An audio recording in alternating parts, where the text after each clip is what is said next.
নমস্কার, সবাই কেমন আছেন? বংমায়ের ঘরকন্যাতে আপনাদের অনেক অনেক স্বাগত। আজ বৃহস্পতিবার, ঘড়িতে এখন বাজে সকাল 7:30। গুড্ডিকে রেডি করিয়ে নিয়ে যাচ্ছি এখন গুড্ডির স্কুলের দিকে। আজ তো চিলড্রেন্স ডে, তাই স্কুল একটু প্রোগ্রাম করবে ওর মিসরা, তাই গুড্ডিকে নিয়েছে নাচের জন্য। এই যে গুড্ডিকে স্কুলে ঢুকিয়ে দিয়ে আমরা মায়েরা এই রাস্তার ধারে দোকানের সামনেটা বসে আছি, যেখানে সবাই বসে থাকে। আপনারা তো আগেও দেখেছেন, এরা তো রোজই আসে, আর আমিও বহুদিন পর আবার আজকে এসেছি। আর এই যে ও আবার সেই ব্যাগের কাজ নিয়ে এসেছে, কি সুন্দর বসে বসে এখানে করছে দেখুন। বাকিরা একটু ঘুরতে গেল আর ও বসলো কাজ নিয়ে। কি সুন্দর ফুলটা বানিয়েছে দেখুন। এরকম নাকি বেশ কতগুলো ফুল বানিয়ে নিতে হবে, তারপর সেগুলোকে জোড়া লাগিয়ে একটা ব্যাগ তৈরি হবে। কুট্টিদের আজকে তাড়াতাড়ি ছুটি, প্রতিটি ক্লাস থেকে ওদের 2জন করে মেয়ে নিয়েছে নাচের জন্য।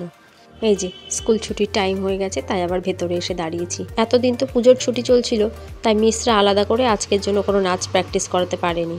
তাই বলেছে বাড়িতে যার যে নাচটা ভালো তোলা আছে সেটাই করতে আজকে। স্কুলের ব্যাগটা বড্ড ভারী, এই গানটাতে গুড্ডির একটা নাচ তোলা ছিল বহুদিন আগে, তাই বললাম এই গানটাতেই আজকে নাচবি। আজকে সবাইকে বলেছে যার যার পছন্দ মতো জামা পরে সেজে আসতে। আমার মাসি স্কুলে এসে আমাকে দেখা মাত্রই বললো আমি আর পেখমকে নিতে আসবো না, তুই নিয়ে যাবি। তাই দুটোকে টোটোয় তুলে নিয়ে এখন বাড়ির দিকে যাচ্ছি। বাড়িতে ঢুকেই গুড্ডিকে আগে দুটো ভাত খাইয়ে দিলাম। মেয়েটা সকালে শুধু একটু জল বিস্কুট খেয়ে গেছিলো। এবার বাকি রান্নাটা সারবো, কিছুই না, শুধু একটু ডিমের ঝোল করব। ডিম সেদ্ধ, মশলা সব কিছু করে রেডি করে রেখে গেছিলাম, তাই এখন আর বেশি সময় লাগবে না, এক্ষুনি হয়ে যাবে ঝোলটা।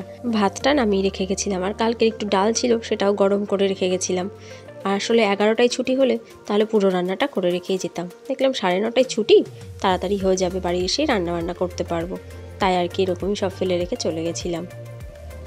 গুড্ডির বাপিও আবার এদিকে চলে আসবে হাটের থেকে, তারপর একসাথে খাওয়া দাওয়া করবো। আজ তো সব জায়গায় শিশু দিবস পালন করা হচ্ছে। যাক, একটা দিন তো তাও শিশুদের জন্য থাক। পড়াশোনা, নাচ, গান, আঁকা সব কিছু নিয়ে শিশুদের উপর যা চাপ পড়েছে। প্রতি বছরই আজকের দিনে গুড্ডিকে আমি একটু সাজিয়ে গুছিয়ে দুপুরের খাবারটা খেতে দিই।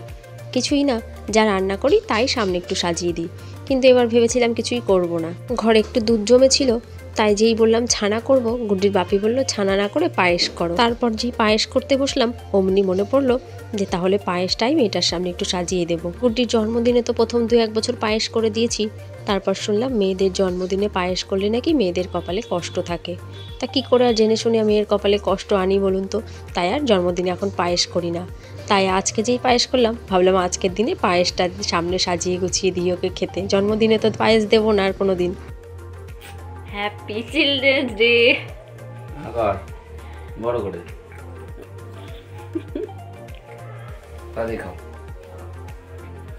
এই যে এগুলো গুড্ডির ছোটবেলার চিলড্রেন্স ডের ছবি। আজকের দিনে আমি ওকে নিজের মতো করে ছেড়ে দিই, পড়াশোনার কথাও খুব একটা বলি না, ও খেলাধুলো যা করে করে আজকের দিনে। দুপুরের খাওয়া দাওয়া করে সবাই ঘুমাচ্ছে, আর আমি বসলাম এই ছাতাটা নিয়ে।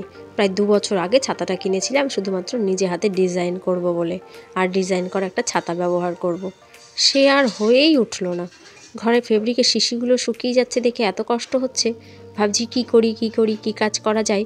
তাই আবার সেই আজকে ছাতাটাকে ভালো করে কেচে ধুয়ে রোদে শুকিয়ে নিয়েছিলাম, আর তা এখন বসেছি সেই ছাতায় এখন ডিজাইন করব। হাতে একদম সময় কম, বিকেল হয়ে যাবে একটু পরেই, আবার বিকেলের কাজকর্ম আছে, তাই সিম্পলের মধ্যেই একটা ডিজাইন রেখেছি আর কি। এখন একদম হাতে সময় পাই না জানেন, সংসার সামলে গুড্ডির পড়াশোনা সব কিছু একা হাতে দেখাতে গিয়ে আর একদমই সময় হয়ে ওঠে না আমার নিজের জন্য। বিয়ের আগে মার 3-4টে ব্লাউজে আমি নিজে হাতে ডিজাইন করে দিয়েছিলাম জানেন, কোনোটায় হয়তো সুতো দিয়ে সেলাই করে করে ডিজাইন, কোনোটায় বা ফেব্রিক দিয়ে। কিন্তু এই 7 বছরে আমার নিজের জন্য আমি একটা ব্লাউজও ডিজাইন করে উঠতে পারিনি। জানি বাজারে অনেক ডিজাইন করা ভালো ভালো ব্লাউজ পাওয়া যায়, তবে ওই যে শখ যে এটা আমার হাতে করা ব্লাউজ, এই একটা আনন্দ আলাদা।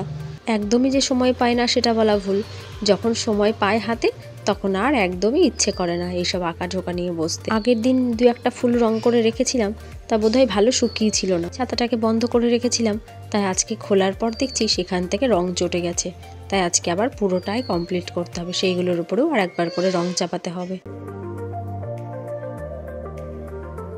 এই যে আমার ছাতা কমপ্লিট।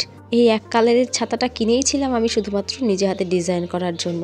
2 বছর পর সেই ইচ্ছে আমার আজ পূরণ হয়েছে। আর এই যে বাড়িতে কোনো নতুন জিনিস কিংবা ভালো জিনিস থাকলে সেটা ব্যবহার করার অধিকার শুধুমাত্র গুড্ডির সবার আগে। এই যে এখন বিকেলবেলায় গুড্ডির বাপি দোকানে যাবে, তাই আমার সেই টুপিগুলো বার করছে এখন। সারা বছর যে টুকটুক করে টুপিগুলো বানিয়ে বস্তা ভরে রেখেছিলাম, তা এবার বিক্রির পালা। আগের দিনকেও নিয়ে গেছিল কয় পিস, তা আমাকে টাকাও দিয়ে দিয়েছে। আর আজকে এই যে বস্তা ধরে বার করছে। সারা বছর তো শুধু নিজের জমানো পয়সা দিয়ে উল কিনি আর টুপি বানাতেই থাকি, পয়সা তো হাতে পায় না কিছু। এইবার বছরের শেষে টুপিগুলো বিক্রি করে দুটো পয়সা আসে হাতে। হাতের একটা কাজ করি বলে মনটাও ভালো থাকে আর নিজের সময়টাও কেটে যায়, নইলে এই টাইমগুলো হয়তো বসে শুয়েই নষ্ট করে কাটিয়ে দিতাম। প্রতিদিন দুটো একটা করে টুপি বানিয়ে বানিয়ে সারা বছরে প্রায় 3 বস্তা মতো টুপি বানিয়েছি। আগে যে টুপিগুলো গুড্ডির বাপি অন্য কোথা থেকে কিনে দোকানে বিক্রি করতো, এখন সেই টুপিগুলো আমার কাছ থেকে কিনে বিক্রি করে। ভালোই পেয়েছি বলুন কাস্টমারটা। এবার বিকেলের কাজকর্মগুলো সারতে থাকি। চলুন ভিডিওটাও আজ এখানে শেষ করি। সবাই ভালো থাকবেন, সাবধানে থাকবেন। ভিডিওটি ভালো লাগলে একটি লাইক করবেন, আর কেমন লাগলো সেটি আমাকে কমেন্ট করে জানাবেন। নমস্কার, দেখা হবে খুব তাড়াতাড়ি পরের একটি ব্লগে।